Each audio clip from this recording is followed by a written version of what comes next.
அஸ்ஸலாமு அலைக்கும். இன்றைக்கி பண்ண போகிற ரெசிபி வெஜிடேபிள் பிரியாணி. அதை எப்படி செய்கிறேன்னு பார்க்கலாம். இப்போ ஒரு சட்டி எடுத்து வச்சுருக்கேன். அதில் ஃபஸ்ட்டு எண்ணெய் ஊற்றிக்கிறேன். நெக்ஸ்ட்டு நெய் சேர்த்துக்கிறேன். பிரியாணிக்கு நெய் சேர்த்துக்கிட்டிங்கன்னா நல்லா டேஸ்ட்டாக இருக்கும், நல்லா வாசமாகவும் இருக்கும். சுத்தமான நெய்யாக சேர்த்துக்கோங்க.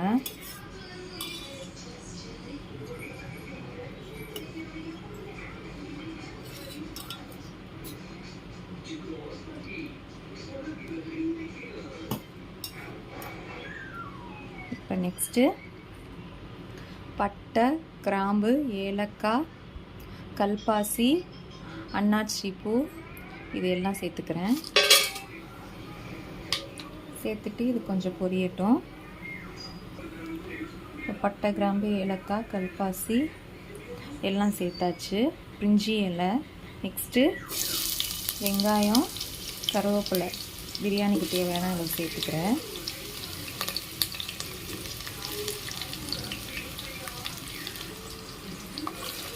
இப்போ நல்லா வதக்கிடணும்.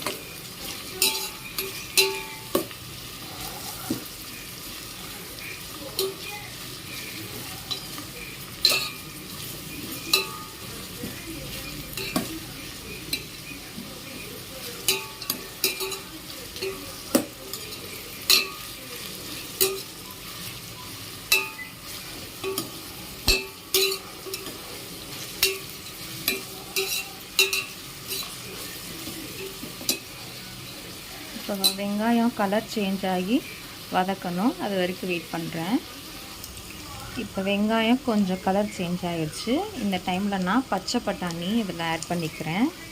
இது நான் நைட்டே ஊற வைக்கணும், ஊற வைக்க மறந்துட்டேன். ஸோ அதனால் வெங்காயம் கொஞ்சம் கலர் சேஞ்ச் ஆனது ஒன்று நான் இதை சேர்த்துக்கிறேன். அப்போ தான் இது வேகிறதுக்கு கரெக்டாக இருக்கும்.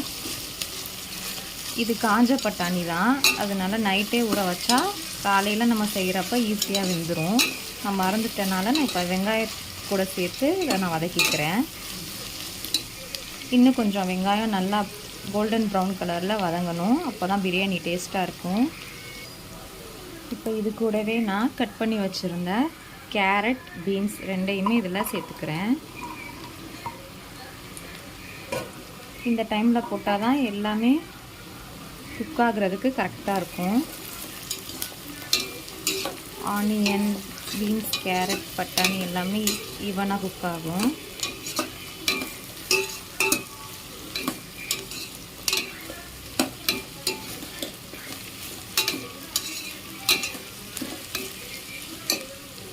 இப்போ இந்த கேரட், பீன்ஸ், கேரட் இது வேகிறதுக்காக நான் இப்போ கொஞ்சம் உப்பு சேர்த்துக்கிறேன். கொஞ்சமாக கல் உப்பு சேர்த்துக்கிறேன். சேர்த்துட்டு இதை வதக்கிட்டு மூடி போட்டு 5 நிமிஷத்துக்கு ஒரு வாட்டி கிண்டி விட்டு ஒரு 10 நிமிஷம் வேக வைக்கணும். அப்போ தான் இது நல்லா வேகும், எல்லாமே ஈவனாக குக் ஆகும். இப்போ இதை மூடி போட்டு வேக வச்சிடுறேன். பாருங்கள், ஓரளவு நல்லா வெங்காயம் இந்த காயெலாம் வதங்கிடுச்சு. இப்போ இந்த டைமில் கட் பண்ணி வச்சுருந்த உருளைக்கிழங்கையும் நான் சேர்த்துக்கிறேன். உருளைக்கிழங்கு சீக்கிரம் வெந்துடும், அதனால நான் கொஞ்சம் வெந்ததுக்கப்புறம் இதில் ஆட் பண்ணிக்கிறேன். இப்போ இந்த பிரியாணிக்கு தேவையான அளவு உப்பு நான் சேர்த்துக்கிறேன். கல் உப்பு தான் சேர்த்துக்கிறேன்.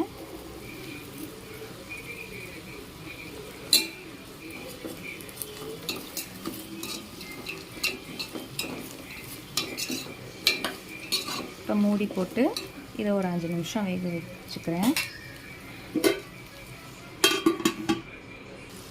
பாருங்கள், வெங்காயம் நல்லா வதங்கிருச்சு. இப்போ இந்த பிரியாணிக்கு தேவையான தக்காளி நான் அதில் ஆட் பண்ணிக்கிறேன்.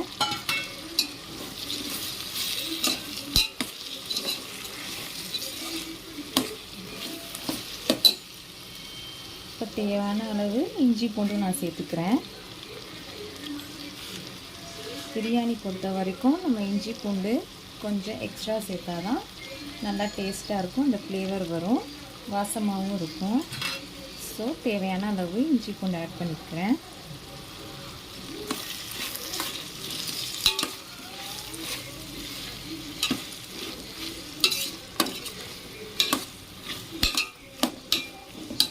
தக்காளி நல்லா வதங்கட்டும். மூடி போட்டு வேக வச்சுப்பேன்.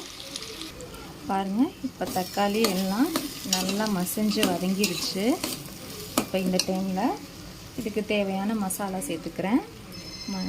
மல்லித்தூள், பிரியாணி மசாலா, மிளகாத்தூள் 1/2 டீஸ்பூன், பிரியாணி மசாலா மல்லித்தூள் 1 டீஸ்பூன் சேர்த்துக்கிறேன். நீங்கள் உங்களுக்கு தேவையான அளவு நீங்கள் சேர்த்துக்கோங்க. உங்களுக்கு காரத்துக்கு ஏற்ற மாதிரி மிளகாத்தூள் சேஞ்ச் பண்ணிக்கோங்க. நான் குட்டீஸ்க்காக கம்மியாக சேர்த்துருக்கேன். காரம் அதிகமாக சாப்பிட மாட்டாங்க.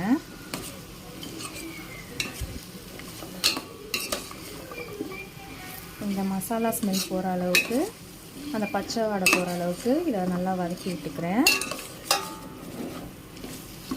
பாருங்கள், நல்லா வதங்கிருச்சு. இந்த மாதிரி கொஞ்சம் டைம் எடுத்து வதக்குனிங்கன்னா பிரியாணி நல்லா டேஸ்ட்டாக வரும்.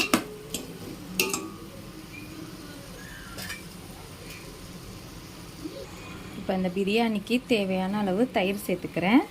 பிரியாணிக்கு எப்போவுமே எந்த பிரியாணியாக இருந்தாலும் தயிர் சேர்த்துக்கோங்க. நல்லா சாஃப்டாகவும் இருக்கும், டேஸ்ட்டாகவும் இருக்கும். நான்வெஜ் பொறுத்த வரைக்கும் நீங்கள் தயிர் சேர்த்து செஞ்சிங்கன்னா பிரியாணியாக இருந்தாலும் சரி, கிரேவியாக இருந்தாலும் சரி நல்லாயிருக்கும். இப்போ இது பிரியாணின்றனால நான் வெஜ் பிரியாணிக்கும் சேர்த்துக்கிறேன். அது கூடவே கொத்தமல்லி புதினாவும் வாஷ் பண்ணி வச்சுருக்கேன், அதையும் சேர்த்துக்கிறேன்.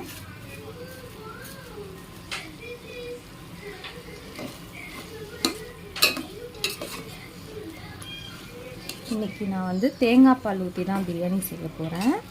அது நார்மல் பிரியாணியோட கொஞ்சம் டேஸ்ட்டாக இருக்கும். நீங்களும் ஒரு டைம் தேங்காய் பால் ஊற்றி பிரியாணி சேர்த்து பாருங்கள். ஜீரக சம்பா அரிசியில் தான் இன்றைக்கி நான் பிரியாணி செய்கிறேன். எப்போவுமே பாஸ்மதி ரைஸில் செய்கிறனால இன்றைக்கி கொஞ்சம் டிஃப்ரெண்ட்டாக ஜீரக சம்பாவில் செய்கிறேன். ஒரே டேஸ்ட்டாக திங்க வேணாம் அப்படின்னு சொன்னேன் நான்.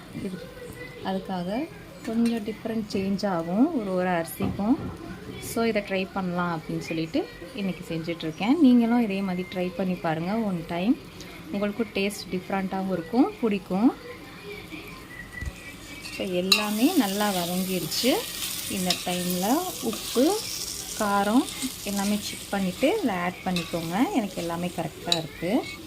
பிரியாணிக்கு எப்போவுமே உப்பு ஒரு கொஞ்சம் தூக்கலாக இருந்தால் தான் அரிசி வேக கரெக்டாக இருக்கும். இப்போ நான் எடுத்து வச்சுருந்த தேங்காய் பாலை இதில் சேர்த்துக்கிறேன். 1 கப் அரிசி எடுத்திருக்கேன். ஸோ 1:2 அந்த ரேஷியோவில் நான் சேர்த்துக்கிறேன்.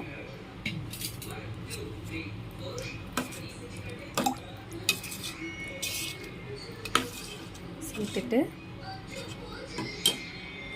இதை ஃபுல் ஃப்ளேமில் வச்சுக்கோங்க. வச்சுட்டு லைட்டாக கொதி வரணும், ரொம்ப வரக்கூடாது. ரொம்ப வந்துச்சுன்னா தேங்காய் பால் ஆட் பண்ணியிருக்கிறனால திரண்ட மாதிரி ஆயிரும்.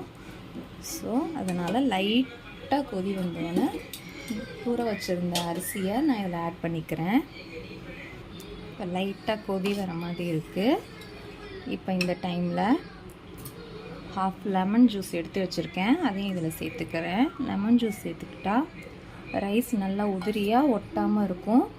ரொம்ப லேட் நைட் ஆனாலும் சீக்கிரம் சாப்பாடு கெட்டு போகாமல் இருக்கும். ஸோ அதுக்காக தான் லெமன் ஜூஸ் சேர்த்துக்கிறேன். இப்போ அரிசியை இதில் ஆட் பண்ணிக்கிறேன். ஜீரக சம்பா அரிசி 1/2 அன் ஹவர் ஊற வச்சுருந்தேன், அதையும் இதில் நான் சேர்த்துக்கிறேன்.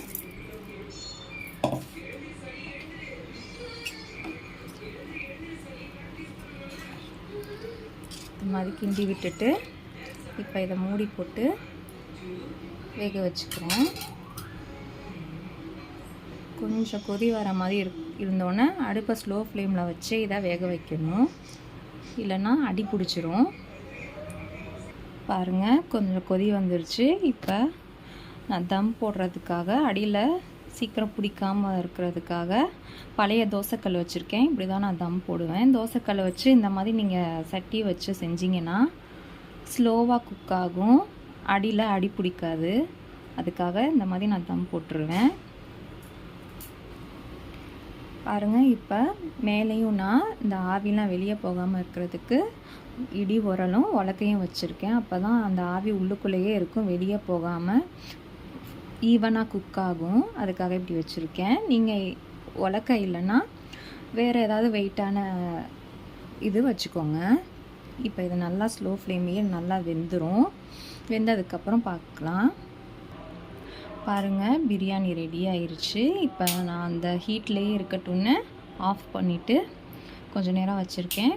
கொஞ்சம் நேரம் வச்சுருந்தா நல்லா வெந்துடணும் ஈவனாக. அதுக்கப்புறம் தான் நான் இதை ஓப்பன் பண்ணுவேன். பாருங்கள், வெஜிடபிள் பிரியாணி சூப்பராக ரெடி ஆயிடுச்சு. நீங்களும் இதே மாதிரி தேங்காய் பால் ஊற்றி ஜீரக சம்பாவில் ஒரு வாட்டி ட்ரை பண்ணி பாருங்கள். சூப்பராக இருக்கும்.